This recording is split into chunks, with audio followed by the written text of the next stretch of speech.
Priorité au direct et nous voici maintenant à Istanbul dans la cathédrale du Saint-Esprit, cathédrale de l'église de rite latin ici.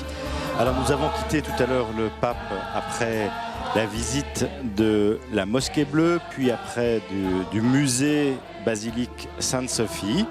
Après ces deux visites, le pape a eu un moment de rencontre et de partage avec une soixantaine de fidèles des différents rites chrétiens présents à Istanbul avec leurs évêques. Il y a eu un échange entre eux et dans cette cathédrale cet après-midi, eh bien, sont présents des chrétiens des différents rites. Et puis le patriarche œcuménique, Sa Sainteté Bartholomée, le patriarche syriaque catholique, sa béatitude Ignace III Younan, le vicaire patriarcal arménien apostolique d'Istanbul, le métropolite syro-orthodoxe d'Istanbul, ainsi que des représentants des confessions évangéliques. Alors nous allons suivre une messe de rite latin, mais vous allez voir qu'il y a quelques, j'allais dire, touches orientales que nous allons avoir pendant la liturgie, notamment le chant d'entrée qui va être chanté en arménien. Et puis au long de la liturgie, le pape va célébrer en latin et en italien, mais nous aurons aussi des parties en turc et dans multilingue, notamment la prière universelle.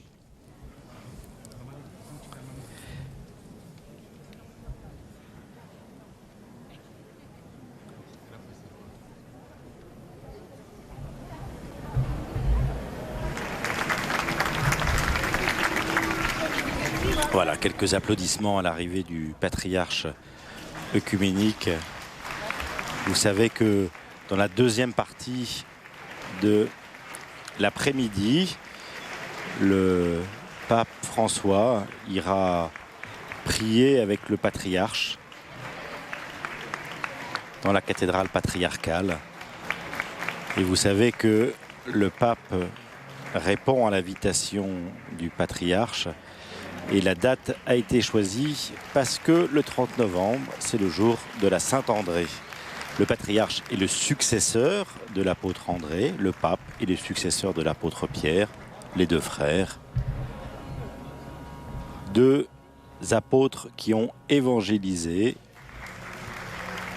d'abord l'Orient et puis Pierre est venu apporter en Occident l'évangile avec l'apôtre Paul.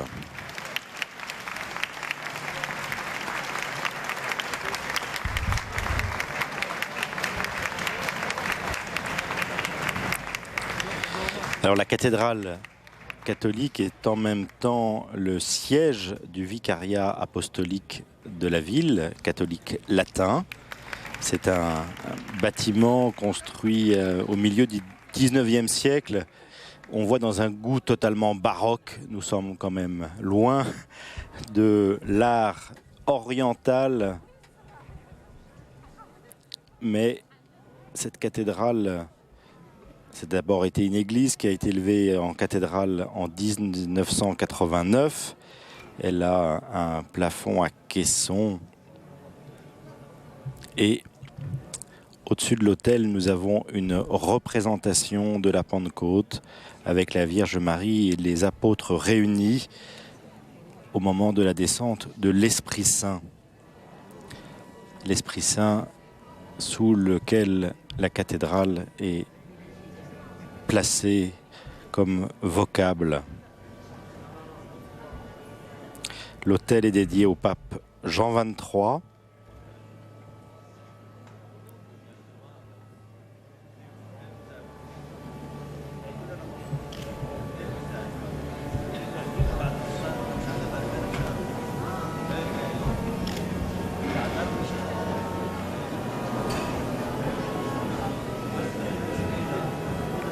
Voilà, rappelons que le bienheureux Jean XXIII, lorsqu'il a été délégué avant d'être pape et avant même d'être nonce apostolique en France, a été délégué entre 1934 et 1944. Sa mémoire est encore bien vivante ici à Istanbul. Donc la cathédrale du Saint-Esprit a été visitée par Paul VI, Jean-Paul II, Benoît XVI lors de leur voyage en Turquie.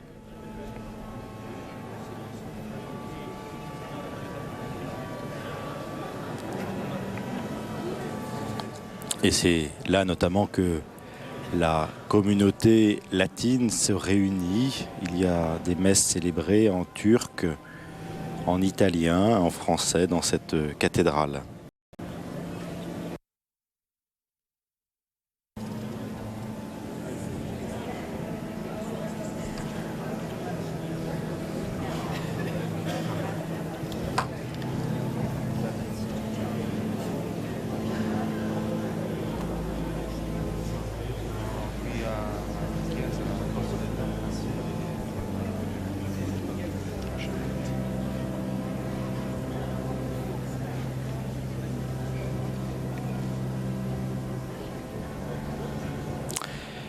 Et avant que la messe ne commence, je pense que nous pouvons peut-être retrouver Philippine de Saint-Pierre qui suit pour nous au plus proche du pape pendant toutes ces 3 jours en Turquie. Alors Philippine, comment se passe l'accueil de la population d'Istanbul au pape François? Parce que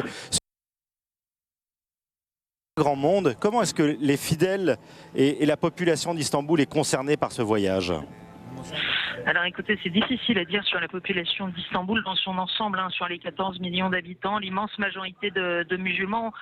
Dans un certain nombre de quartiers, on n'a pas le sentiment que la visite du pape bouleverse fondamentalement la vie quotidienne en dehors des traditionnels tracas de circulation, et encore, ils sont très circonscrits. Ce qui est sûr, c'est que pour les communautés chrétiennes, c'est vraiment une visite très très importante, et ce rendez-vous cet après-midi à la cathédrale du Saint-Esprit avec les catholiques de tous les rites qui sont présents ici à Istanbul est très important. Alors la cathédrale n'est pas grande, vous le voyez sur les images, 500 places grand maximum, et je peux vous dire qu'on a mis des gens partout, il était possible d'en mettre. Donc il y a évidemment aussi une certaine frustration de tous ceux qui ne pourront pas assister à la messe à l'intérieur de cette cathédrale. Mais il ne faudrait pas survaloriser cette frustration. C'est le cas un peu dans toutes les visites officielles. Il y a toujours ce genre de questions. Ici, c'est une communauté en plus très minoritaire, donc cette visite est très importante pour elle. Mais ce qui domine, c'est la très très grande joie d'accueillir le pape, d'avoir cette occasion de prier avec lui, de participer à la messe qu'il va célébrer dans un instant.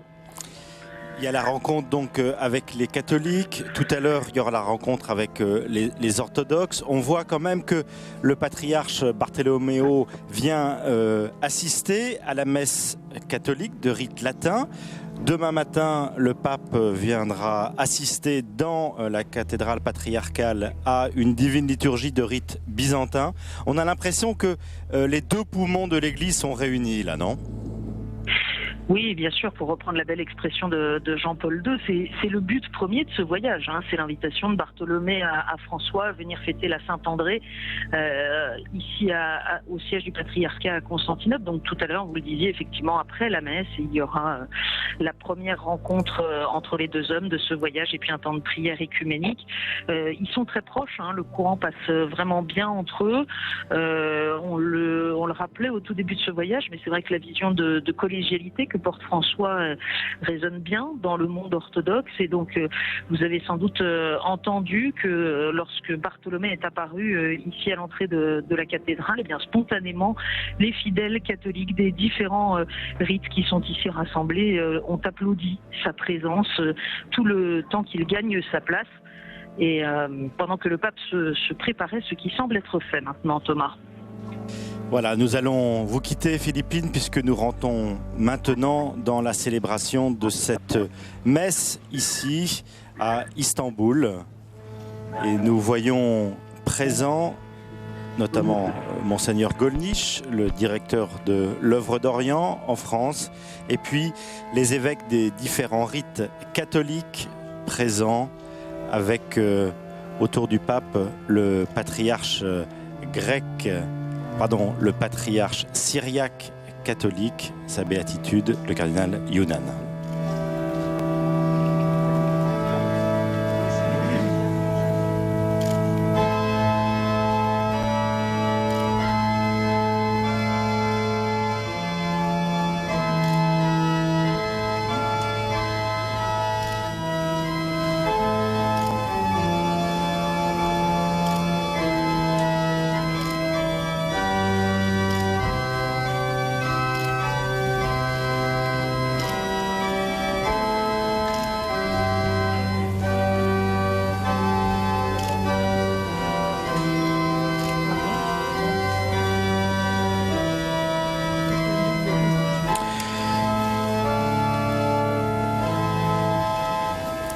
Sont donc présents aussi les évêques de rite catholique, arménien catholique, chaldéen catholique, latin, qui sont présents, et nous rentrons dans cette célébration avec un chant de la tradition arménienne.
Nomine Patris et Filii et Spiritus Sancti.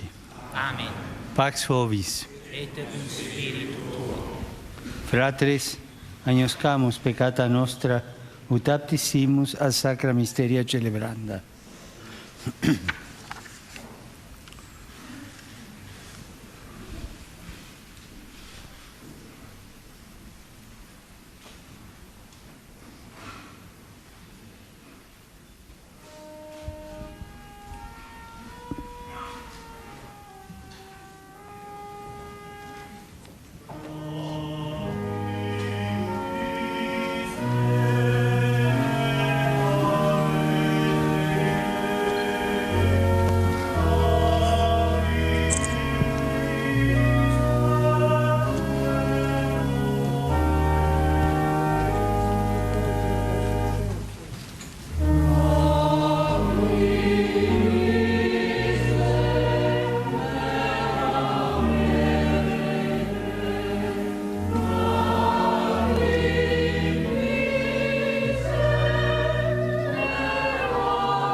Misereatur nostris omnipotens Deus, et dimissis peccatis nostri, perducat nos ad vitam aeterna. Nous chantons maintenant le Gloire à Dieu en turc.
Oremos.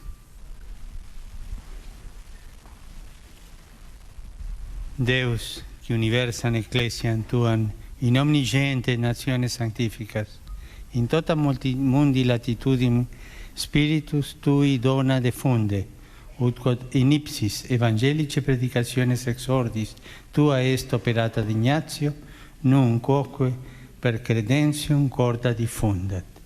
Per Dominum nostrum Iesum Christum Filium Tuum, qui te convivit et regnat in unitate Spiritus Sancti Deus, per omnia saecula saeculorum.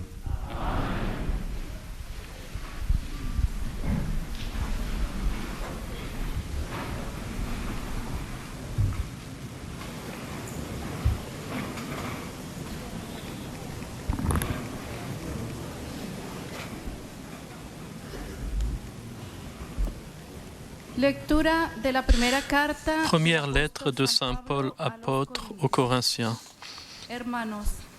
Personne n'est capable de dire Jésus est Seigneur, sinon dans l'Esprit Saint. Les dons de la grâce sont variés, mais c'est le même Esprit. Les services sont variés, mais c'est le même Seigneur. Les activités sont variées, mais c'est le même Dieu qui agit en tout et en tous.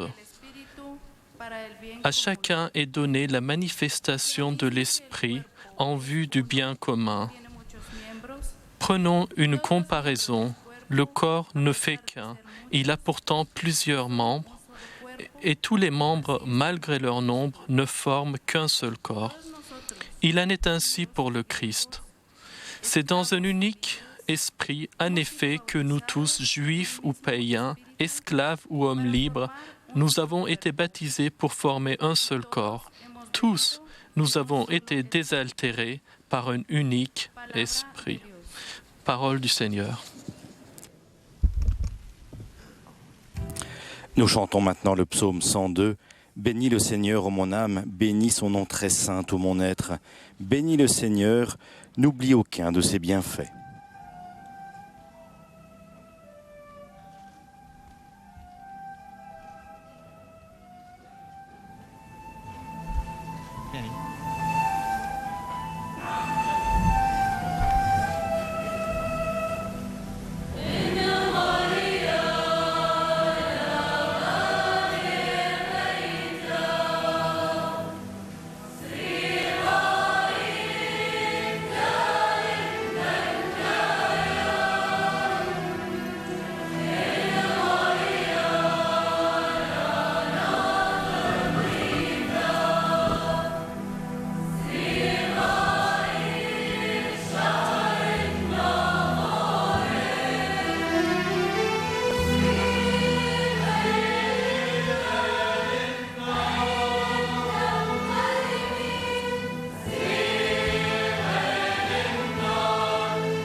Écoutons l'Évangile avec dévotion.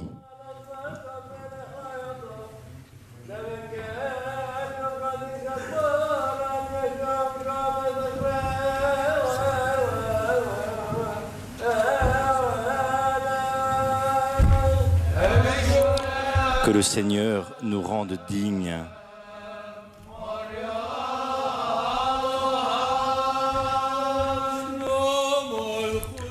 Paix à tous et avec ton esprit.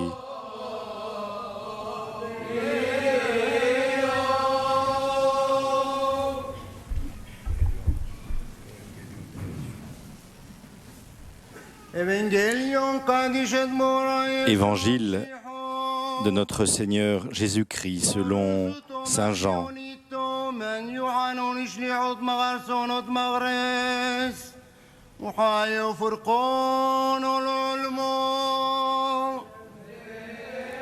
Que la grâce et la paix du Seigneur soient avec nous.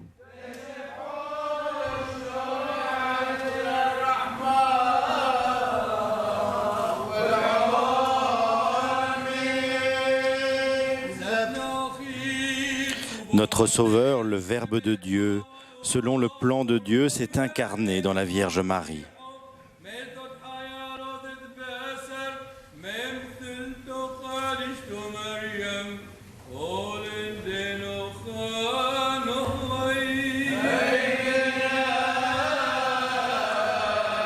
remercions.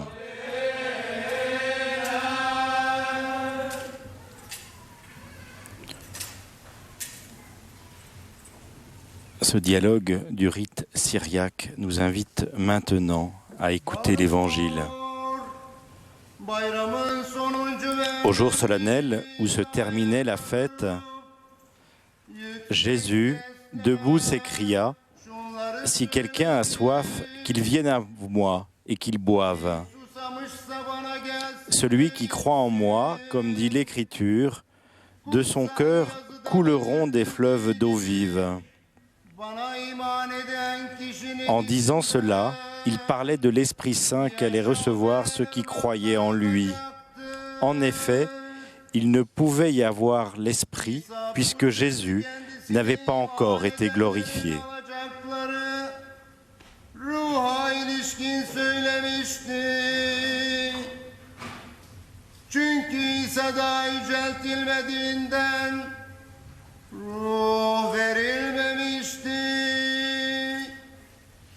Baruch mor ushayno lekulchum.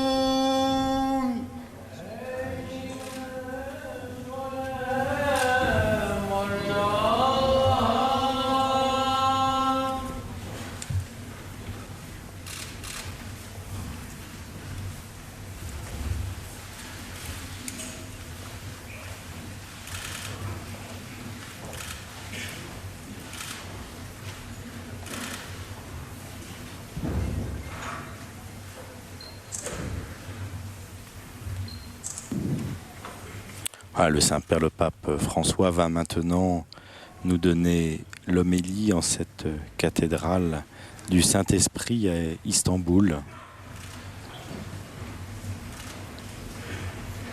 Cathédrale où sont rassemblés les différents catholiques des différents rites, et participe aussi à cette célébration le patriarche œcuménique Bartholoméo, ainsi que les patriarches et des évêques orthodoxes et aussi arméniens orthodoxes.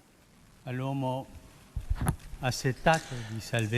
l'homme assoiffé de salut, Jésus, dans l'Évangile, se présente comme la source où puiser le rocher d'où le Père fait jaillir des fleuves d'eau vive pour tous ceux qui croient en lui. Avec cette prophétie proclamée publiquement à Jérusalem, Jésus annonce à l'avance le don de l'Esprit Saint que recevront ses disciples après sa glorification, c'est-à-dire sa mort et sa résurrection. L'Esprit Saint est l'âme de l'Église. Il donne la vie, il suscite les différents charismes qui enrichissent le peuple de Dieu et surtout de beaucoup, il fait un seul corps, le corps du Christ. Toute la vie et la mission de l'Église dépendent de l'Esprit Saint. C'est lui qui réalise toutes choses. La même profession de foi, comme nous le rappelle saint Paul dans la première lecture d'aujourd'hui, est possible seulement parce qu'elle est suggérée par l'Esprit Saint. Personne n'est capable de dire Jésus est Seigneur, sinon dans l'Esprit Saint. Quand nous prions, c'est parce que l'Esprit Saint suscite la prière dans notre cœur. Quand nous brisons le cercle de notre égoïsme, que nous sortons de nous-mêmes et nous approchons des autres pour les rencontrer, les écouter, les aider, c'est l'Esprit de Dieu qui nous a poussés. Quand nous découvrons en nous une capacité inconnue de pardonner, d'aimer d'aimer celui qui ne nous aime pas, c'est l'Esprit Saint qui nous a saisis. quand nous passons outre les paroles de convenance et que nous nous adressons aux frères avec cette tendresse qui réchauffe le cœur, nous avons été certainement touchés par l'Esprit Saint. C'est vrai. L'Esprit Saint suscite les différents charismes dans l'Église. Apparemment, cela semble créer du désordre, mais en réalité, sous sa conduite, cela constitue une immense richesse parce que l'Esprit Saint est l'esprit d'unité qui ne signifie pas uniformité. Seul l'Esprit Saint peut susciter la diversité, la multiplicité et en même temps opérer l'unité. Quand nous voulons faire la diversité et que nous nous arrêtons sous nos particularismes et sous nos exclusivismes, nous apportons la division. Et quand nous voulons faire l'unité selon nos desseins humains, nous finissons par apporter l'uniformité et l'homologation. Si, au contraire, nous nous laissons guider par l'Esprit, la richesse, la variété et la diversité ne deviennent jamais conflits parce que lui nous pousse à vivre la variété dans la communion de l'Église.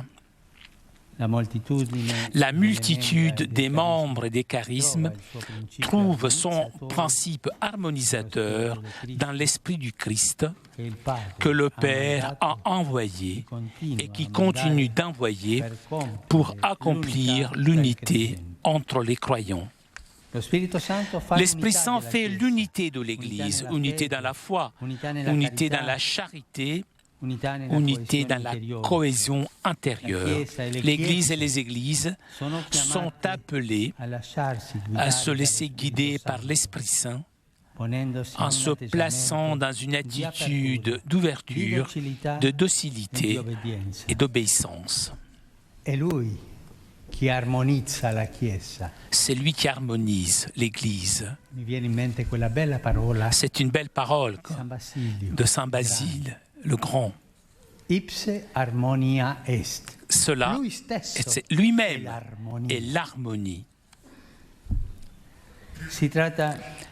Il s'agit, mais en même temps,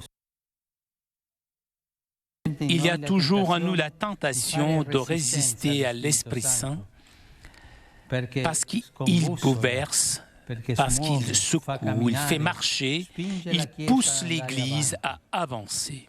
Et il est toujours plus facile et plus commode de se caler dans ses propres positions statiques et inchangées. En réalité, l'Église se montre fidèle à l'Esprit Saint dans la mesure où elle n'a pas la prétention de le régler ni de le domestiquer. Et l'Église est fidèle au Saint-Esprit lorsque met de côté la tentation de se regarder elle-même. Et nous, chrétiens, nous devenons d'authentiques disciples missionnaires, capables d'interpeller les consciences si nous abandonnons un style défensif pour nous laisser conduire par l'Esprit. Il est fraîcheur, imagination, nouveauté. Nos défenses peuvent se manifester par le retranchement sur nos forces, mais ainsi nous glissons dans le pélagianisme ou par une attitude d'ambition et de vanité. Ces mécanismes défensifs nous empêchent de comprendre vraiment les autres et de nous ouvrir à un dialogue sincère avec eux. Mais l'Église née de la Pentecôte reçoit en consigne le feu de l'Esprit Saint qui ne remplit pas tant la tête d'idées, mais encendit le cœur. Elle est investie du vent de l'Esprit qui ne transmet pas un pouvoir, mais habilite en service d'amour un langage que chacun est à mesure de comprendre. Sur notre chemin de foi et de vie fraternelle, plus nous nous laissons guider avec humilité par l'Esprit du Seigneur, plus nous dépasserons les incompréhensions, les divisions et les controverses, et plus nous serons signes crédibles d'unité et de paix. Signe crédible que notre Seigneur est ressuscité, il est vivant. Avec cette certitude joyeuse, je vous salue, vous tous, avec affection, chers frères et sœurs. Le patriarche syro-catholique, le président de la conférence épiscopale, le vicaire apostolique, Monseigneur Pélâtre, les autres évêques et exarques, les prêtres, les diacres, les personnes consacrées et les fidèles laïcs appartenant aux différentes communautés et aux différents rites de l'Église catholique. Je désire saluer avec une affection fraternelle le patriarche de Constantinople, sa sainteté Bartholomée Ier. Le métropolite syro-orthodoxe, le vicaire patriarcal arménien apostolique et les représentants des communautés protestantes qui ont voulu prier avec nous durant cette célébration. Je leur exprime ma reconnaissance pour ce geste fraternel. J'envoie une pensée affectueuse au patriarche arménien apostolique Mesrop II en l'assurant de ma prière. Frères et sœurs, tournons notre pensée vers la Vierge Marie, Sainte Mère de Dieu, avec elle, qui a prié dans le Cénacle avec les apôtres dans l'attente de la Pentecôte. Prions le Seigneur pour qu'il envoie le Saint-Esprit dans nos cœurs et nous rende témoins de son évangile dans le monde entier. Amen.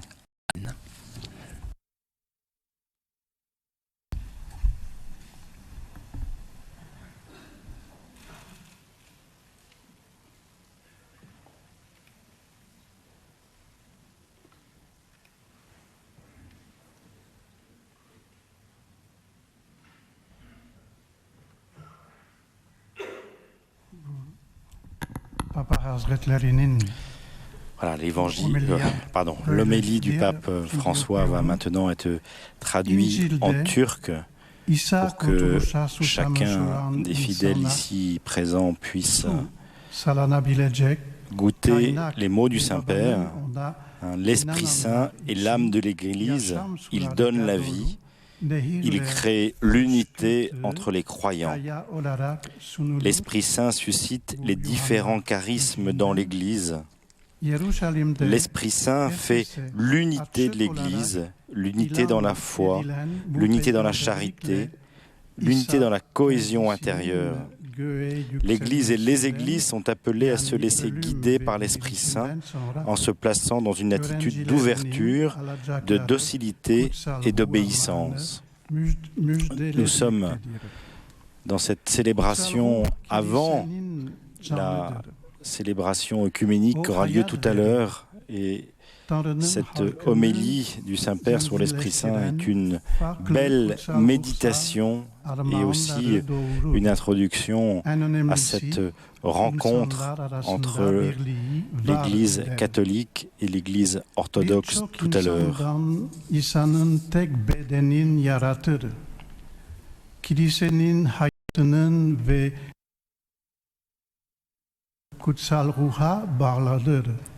Voilà, sur notre chemin de foi et de vie fraternelle, plus nous nous laissons guider avec humilité par l'Esprit du Seigneur, plus nous dépasserons les incompréhensions, les divisions et les controverses, et plus nous serons signes crédibles d'unité et de paix.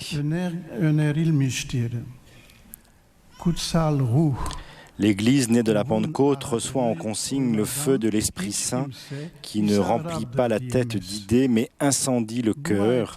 Elle est investie du vent de l'Esprit qui ne transmet pas un pouvoir mais habilite à un service d'amour, à un langage que chacun est en mesure de comprendre.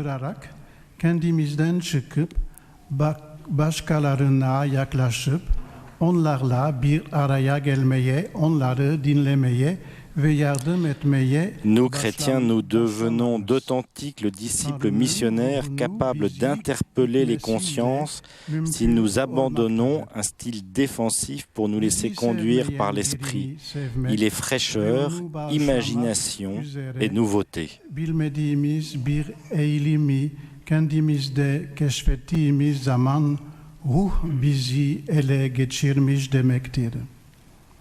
Nezaket kelimlerin ötesine gerçek kardeşlerimize yürekleri ısıtan duyarlılıkla yöneldiğimizde gerçekten kutsal ruh tarafından dokunulmuşuz demektir.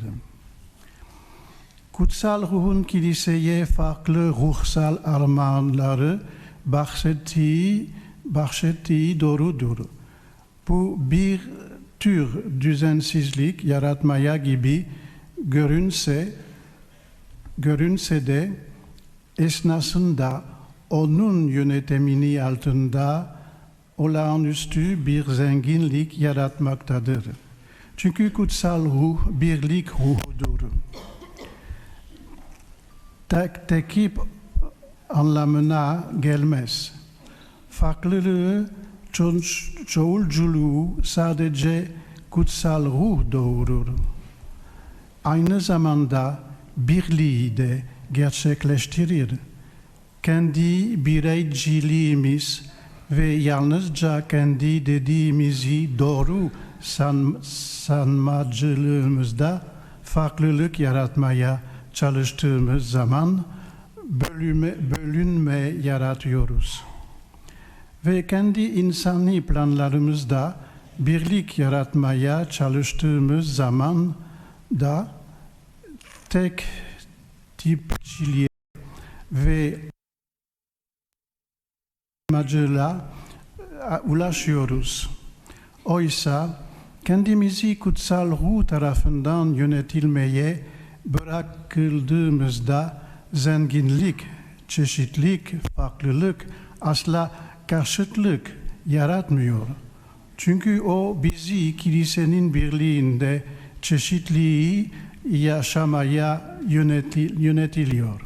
Alors c'est Monseigneur Pelâtre, le vicaire apostolique d'Istanbul, qui fait donc la traduction des paroles du pape.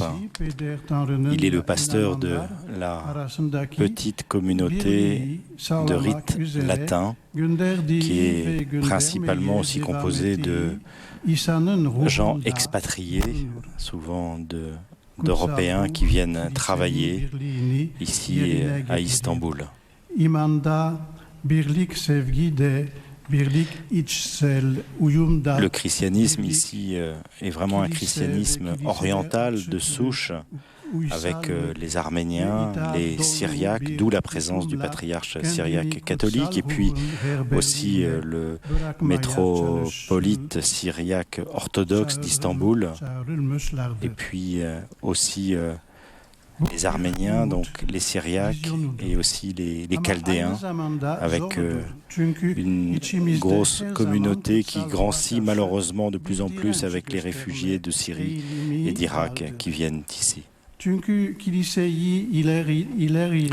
Mais en même temps, cette petite Jérusalem, avec tous ces chrétiens, vivent dans une harmonie entre eux, dans un pays où il est difficile de témoigner de sa foi, plus de 97% de musulmans. aussi la façon dont s'exprime le pape François aux musulmans. Il a utilisé des mots compréhensibles par eux lorsqu'il cite Dieu, le Très-Haut, le Tout-Puissant. Et l'appel du pape François à une cohésion, à un travail ensemble, à donner un témoignage ensemble, chrétiens et musulmans aussi, pour être des artisans de paix et pouvoir ainsi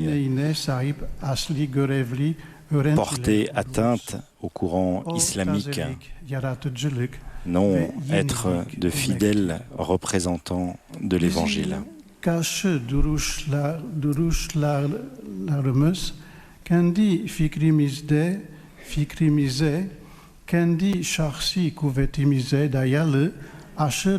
kökleşme şeklinde ortaya çıkabilir.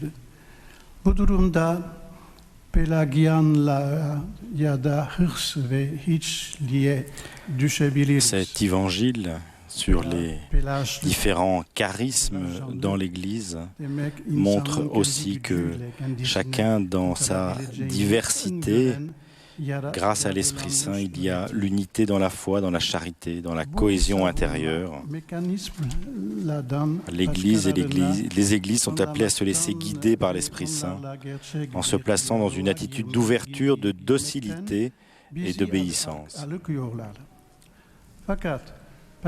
L'Esprit Saint est vraiment un facteur de cohésion de cette diversité qui crée l'unité. Zihni fikirlerle doldurmaktan çok yüreği ateşler, ruh esintisiyle donatılan kilise bir iktidar anlayışını değil, herkesin anlayabileceği bir dil olan sevgi hizmetini etkin kılar. İman ve kardeşlik yolunda kendimizi ne kadar Rabbin ruhu tarafından yönetilmeye bırakırsak, o kadar daha çok uyuşmazlıkları, bölünmeleri ve anlaşmazlıkları aşabilir. Birliğin ve esenliğin inandırıcı işaretleri olabiliriz. Bu kesinliğin getirdiği sevinçle hepimizi Süryani Katolik Patri, Episkoposlar Kurulu Başkanı, İstanbul Latin Kilisesi'nin ruhani reisi Monsignor Pelatre, Katolik Kilisesi'nde farklı ritlerin ve cemaatlerin bugün episkoposlar ve yöneticileri, rahipleri ve diakonları adanmış olan ve imanlıları olarak sizleri hepinizi kucaklıyorum. Sevgili kardeşler, bu ayında bizlerle birlikte dua eden Konstantinopolis Ekümenik Patri Bartolomeos I Hazretlerini, Ermeni Apostolik Kilisesi Kadasetli Patrik Vekilinin, Süryani Ortodoks Kilisesi Metropolini ve Protestan cemaatlerin temsilcilerini içtenlikle selamlamak isterim. Onlara bu kardeşçe jestleri için şükranlarını sunuyorum. Kendisi için dua ettiğim Ermeni Apostolik Kilisesi Kadasetlik Patri Mesrop II sevgiyle anıyorum. Kardeşler, Pentekost'u beklerken akşam yemeğinde havarilerle birlikte dua eden Tanrı'nın annesi Bakire Meryem'e yüzümüzü dönelim. Onunla beraber Rabbe dua edelim ki yüreklerimize kutsal ruhu göndersin ve bizi bütün dünyada İncil'in tanıkları yapsın. Amin.